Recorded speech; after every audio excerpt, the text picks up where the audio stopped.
আমার ছেলে আমাকে আব্বু বলে ডাকতো, আমার মেয়েটা আমাকে বাবা বলে ডাকে, কিন্তু 4 তারিখের পর তো আমাকে আর কেউ বাবা বলে ডাকে না, আব্বু বলে ডাকে না, আর ডাকবেও না। এটা তো বিধাতার নিয়ম। একটা মানুষ যদি মারা যায় সে তো আর কখনো কামব্যাক করে না। এটা তো আমিও বুঝি, কামব্যাক করে না। আর তো এখন বাসা থেকে বের হওয়া অনেক রিস্ক, যেহেতু আমার মামলা দেওয়া আছে, আমাকে বাসা থেকে বের হওয়া আমার জন্য অনেক রিস্ক আছে। তারপরে কথা হচ্ছে আমার সন্তান হারাই গেছে, এখন আর আমার জীবনের কোনো মায়া নাই। আমি যা হারাবার তা তো হারাই গেছে। আমার ছেলে বেয়াদব না, আমি তাকে যা কিছু বলতাম সব সময় মাথা নিচু করে থাকতো, কখনো আমার চোখে চোখে তাকাই কোনোদিন কথা বলতো না, জি আব্বু, হয় আব্বু, সব সময় এই কথাই বলতো। তবে আমি রাষ্ট্রীয়ভাবে যারা আমার এই লাইভ দেখবে, আমার সবার প্রতি একটা অনুরোধ, যে আমার নিষ্পাপ ছেলেকে যারা মারছে আমি তার দৃষ্টান্তমূলক শাস্তি চাই। তো এখন আমার কথা হচ্ছে, আমার ছেলে আন্দোলনে গেছে, সে একটা নৈতিক অধিকার আদায়ের জন্য আন্দোলনে গেছে। এটা গণতান্ত্রিক দেশ, সে দেশ স্বাধীনের জন্য সে আন্দোলন করছে, সংগ্রাম করছে। তো সেক্ষেত্রে মনে করেন আমাকে যে অনেক পদে পদে বিভিন্ন জায়গায় আমাকে হয়রানি হতে হয়েছে। আমি যে ডকুমেন্টসগুলি, তার ডেথ সার্টিফিকেট বলেন, তার প্রত্যয়নপত্র, সব এগুলি ম্যানেজ করার জন্য আমাকে অনেক হয়রানি হতে হয়েছে।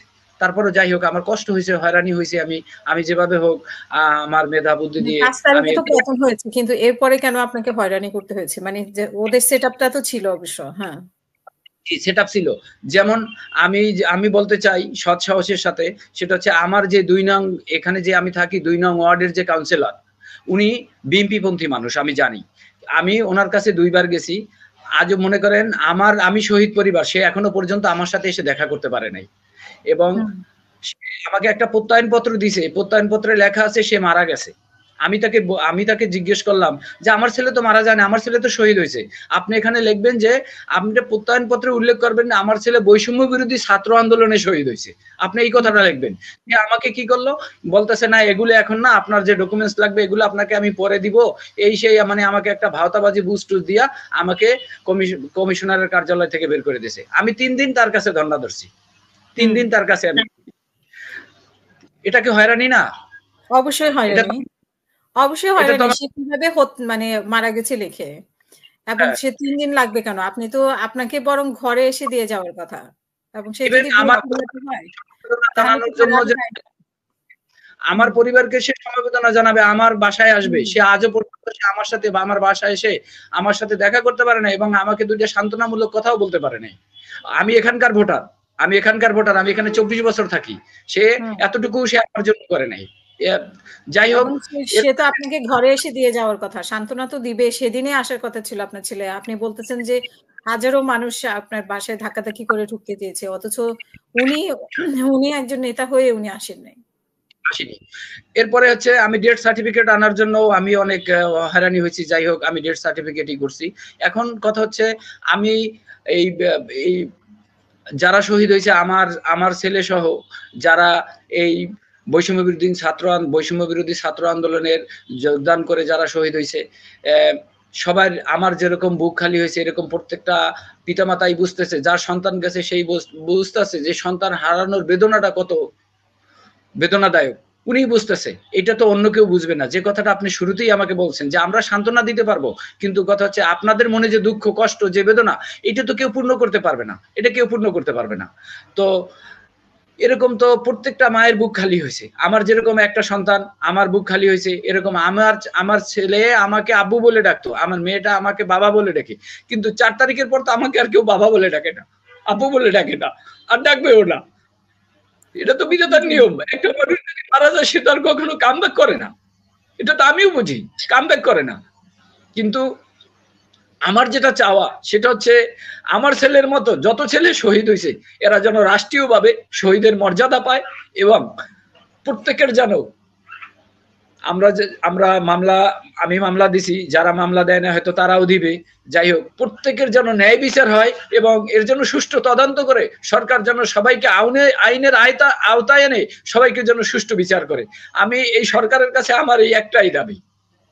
এবং এরপরে আপনার কাছে আপনাদের বাসায় কোনো, মানে আপনাদের বাসায় প্রশাসন থেকে কেউ গিয়েছে কিনা? ধরেন একটা তো বদল হলো, প্রশাসনের পরিবর্তন আসলো সরকারের, তো শহীদ পরিবার হিসেবে কেউ আপনাদের পাশে দাঁড়িয়েছে কিনা?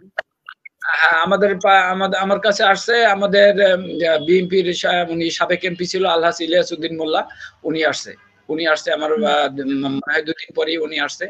উনি এসে আমাদের সাথে দেখা করছে এবং সমবেদনা জানাইছে। যাই হোক, উনি অনেক বয়স্ক মানুষ, উনি অনেক বয়স্ক মানুষ, উনি যে আসছে এটাই আমি মনে করি আমার জন্য একটা চরম পাওয়া। উনি ওপেন হার্ট সার্জারি করা, উনি অসুস্থ মানুষ। জি। এরপরে রাষ্ট্রীয়ভাবে কেউ গিয়েছে যে আপনাদেরকে একটা ক্ষতিপূরণ সে বিষয়, যদিও এই ক্ষতি কখনোই পূরণ হওয়ার না, এটা কখনোই কোনোদিন পূরণ হওয়ার না। একটা মানে জলজন্ত একটা ছেলেকে মেরে ফেলছে মানে আর একটা দিনের জন্য, তো এটা কখনো পূরণ হওয়ার না। তারপরেও ক্ষতি মানে শহীদদের জন্য তো একটা ভালো ইয়ে করার কথা, সেই হিসেবে আপনাদের সাথে কেউ যোগাযোগ করেছে কিনা? ওইরকম কেউ আর ওইরকম কোনো নেতা বা এখনো পর্যন্ত আমার বাসায় কেউ আসে নাই, এভাবে কেউ আসে নাই। বরঞ্চ আমি চেষ্টা করতেছি, মানে মোটামুটি আমার তো এখন বাসা থেকে বের হওয়া অনেক রিস্ক, যেহেতু আমার মামলা দেওয়া আছে। আমাকে বাসা থেকে বের হওয়া আমার জন্য অনেক রিস্ক আছে। তারপরে কথা হচ্ছে আমার সন্তান হারাই গেছে, এখন আর আমার জীবনের কোনো মায়া নাই। যা হারাবার তা তো হারাই গেছে। আপনি যে এই যে আপনার রিস্ক মনে করছেন বা আপনি এতজনের বিরুদ্ধে মামলা দিয়েছেন, এটা অবশ্যই একটা রিস্ক। কারণ আমরা যদি বলি যে আওয়ামী লীগ চলে গেছে বা আওয়ামী লীগ সরকার চলে গেছে মানে আওয়ামী লীগ চলে গেছে, তা কিন্তু না। জি না। আওয়ামী লীগের লোকজন কিন্তু আপনার আশেপাশে ঘুরে বেড়াচ্ছে। সো যে জি, কোনো জি। সময় আপনার একটা বিপদ হতে পারে। তো সেই বিপদের জন্য আপনি কি থানায় কোনো জিডি করেছেন? থানায় আমি জিডি করে আমি থানায় আজকে গিয়েছিলাম। আমি ওসি সাহেবের সাথে দেখা করছি। দেখা করে আমার পরিচয় দিছি এবং আমার নাম্বার ওনাকে দিয়ে আসছি। বলছি যে আমাকে যদি আপনাকে কখনো দরকার হয় আমি ফোন দিয়ে বলতেছে, উনি আমাকে বলছে যে আপনারা কি ধরনের আমি সহযোগিতা করতে পারি। তো সেক্ষেত্রে আমি ওনাকে বললাম যে দেখেন আমি এই মামলা করছি, আমি তার মামলারই দেখাইছি তাকে। দেখানোর পরে বলছি যে আমি যদি কখনো আপনাকে ফোন দিই তা আমি আইনি সহায়তা চাই। আমি এটা বলছি তাকে। তারপরে আমার মনে হয় আপনি একটা জিডি করে রাখবেন, যেহেতু আপনি মামলা করেছেন 27 জনের বিরুদ্ধে এবং আন্তর্জাতিক অপরাধ ট্রাইব্যুনাল সে মামলা করেছেন। তো আপনার উপর জীবনে একটা রিস্ক থাকবে। আমরা চাই না যে আপনার ছেলেকে আপনি হারিয়েছেন এবং আপনার পরিবার আপনাকেও হারাক একই সূত্রে। এবং এটা তো আপনার তো গর্বিত হওয়ার বিষয় অবশ্য, মানে যদিও কষ্ট, তারপরেও গর্বিত হওয়ার বিষয় যে দেশের জন্য প্রাণ দিয়েছে। আমার ছেলে দেশের স্বাধীনতার জন্য আন্দোলনে যোগদান করে আমার ছেলে শহীদ হয়েছে। এটা আমার অবশ্যই গর্বের ব্যাপার, কিন্তু আসলে মন তো মানে না। হ্যাঁ, বাচ্চা একটা ছেলে মন কিভাবে মানবে বলেন? আমরা নিজেরাও তো মানে আসলে এগুলো আমাদের নিজেদেরও তো খারাপ লাগে যে কতগুলা বাচ্চা মারা গেল, কতগুলা বাচ্চাকে মেরে ফেললো।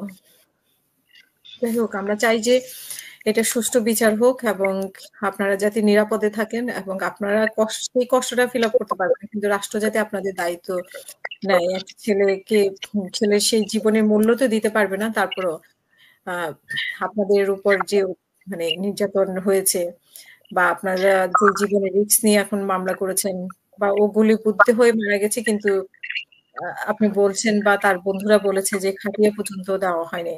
এবং আমার সাথে একজন যুক্ত হয়েছিলেন একদিন, যে উনি বলেছেন যে ওনার লাশ নিয়েও অনেক কষ্ট হয়েছে, যে লাশ দাফন করা নিয়েও আপনাকে বিভিন্ন হুমকি দিয়েছে, কিন্তু ওনাকে লাশ দাফন করা নিয়েও ওনাকে অনেক টর্চার করেছে যে তাড়াতাড়ি লাশ দাফন করার জন্য। তো এইভাবে আমার মনে হয় প্রত্যেকটা পরিবারের এক একটা কাহিনী আছে। আমরা সেই কাহিনীগুলো আমাদের আসলে সবারই জানা উচিত এবং সেই পরিবারের ব্যথাগুলো আমাদের অবশ্যই সবারই শোনা উচিত। আমরা সেই ব্যথা শুনতে পারবো, আমরা সেই ব্যথার মানে নির্মূল করতে পারবো না, এটা ঠিক। আমি একটু আপনার আরো কিছু বক্তব্য আছে মনে হয় নাকি? আর কিছু বলতে চান? রাষ্ট্রের কাছে আপনারা কিছু বলতে চান কিনা? রাষ্ট্রের কাছে আমার একটাই দাবি যে দেশ স্বাধীন হয়েছে, আমার ছেলেরা দেশের জন্য প্রাণ দিছে, তাদের রক্ত দিছে। রাষ্ট্র যেন যারা শহীদ আছে, যারা শহীদ হয়েছে, তাই শহীদ পরিবারের যারা আছে তাদেরকে যেন যথাযোগ্য মূল্যায়ন করে এবং শহীদরা যেন রাষ্ট্রীয়ভাবে সম্মাননা পায় এবং এই শহীদদেরকে যারা নির্বিচারে, যেমন শহীদদেরকে যারা নির্বিচারে এরকম যারা গণহত্যা করেছে নির্মমভাবে, যারা এরকম ছোট ছোট নিষ্পাপ শিশুকে নির্বিচারে গুলি করেছে, আমি সে যেই হোক তাকে শাস্তির তদন্ত করে তার দৃষ্টান্তমূলক শাস্তির আমি দাবি জানাই সকল শহীদ। আপনার সাথে শেষ কবে, মানে আগের দিন রাতে কথা হয়েছে, এটাই আপনার সাথে শেষ দেখা? রাত 3 তারিখ রাত 11টায় আমার সাথে, আমি 10:30টার দিকে বাসায় আসছি, এসে আমি ফ্রেশ ট্রেশ হয়ে ওর রুমে গেছি, গিয়েও আমি ওর সাথে কথা বলছি বাবা তুমি কি করতেছো? যে আব্বু এই যে আমি পড়াশোনা শেষ করলাম, ফোন টিপতেছে, আর আম্মুর ফোন নিয়ে গেমস খেলতেছে। তো পরে আমি বললাম যে বাবা তোমার তো এই কাজ দিছিলাম, কতদূর কি করছো? বলছে আব্বু তুমি দেখো। পরে আমাকে কিছু সময় টাইপ করে দেখাইলো, বললাম যে ওর ভাই আবার ভালো কম্পিউটারের কাজ জানে, আমি ওকে বলছি যে তুমি সময় এসে মাঝে মাঝে এসে তোমার ওই ইউনিভার্সিটিতে পড়ে, তো বললাম যে ওকে এসে তুমি একটু এক্সেলের কাজটা সেগুলো শিখাবা। তা আমি সবসময় ছেলেকে আমি একটা জিনিসই সবসময় তাকে বলছি যে বাবা তুমি কখনো পরনির্ভরশীল হবে না, তুমি নিজে প্রতিষ্ঠিত হও। আমি তাকে পলিটেকনিক্যালে দিছি এই জন্য, সে কম্পিউটার ইঞ্জিনিয়ারিং পড়তেছিল, কম্পিউটার নিয়ে পড়াশোনা করবে, এরপরে এসএসসি লেভেল কমপ্লিট করার পর সে ডিপ্লোমা করবে, এরকম তার ইচ্ছা ছিল। আর আমিও তাকে ইন্সপায়ার করতাম এ ব্যাপারে। তো আমি তাকে বলতাম যে দেখো তুমি যে সময়টা বন্ধু বান্ধবের কাছে দাও, সেই সময়টা তুমি একটা কাজ করো, বাংলা ইংরেজি টাইপিংটা তুমি অ্যাটলিস্ট ভালো করে শেখো। আমার একটা ফ্রেন্ডের দোকান আছে, দরকার হলে তোমার বিকেলে ওখানে বসাই দেবো, তুমি 1 ঘন্টা 2 ঘন্টা যদি টাইপিং করো, ওখান থেকে একটা টাকা তুমি আর্ন করতে পারবা, যেটা দিয়ে তুমি তোমার হাত খরচ চালাইতে পারবা। কারণ আমার তো আসলে অর্থনৈতিক অবস্থা অত ভালো না। আমি ছেলেকে বলতাম, আমার ছেলে বেয়াদব না, আমি তাকে যা কিছু বলতাম সবসময় মাথা নিচু করে থাকতো, কখনো আমার চোখে চোখে তাকাই কোনোদিন কথা বলতো না, জি আব্বু হয় আব্বু, সবসময় এই কথাই বলতো। তবে আমি রাষ্ট্রীয়ভাবে যারা আমার এই লাইভ দেখবে, আমার সবার প্রতি একটা অনুরোধ, যে আমার নিষ্পাপ ছেলেকে যারা মারছে, আমি তার দৃষ্টান্তমূলক শাস্তি চাই।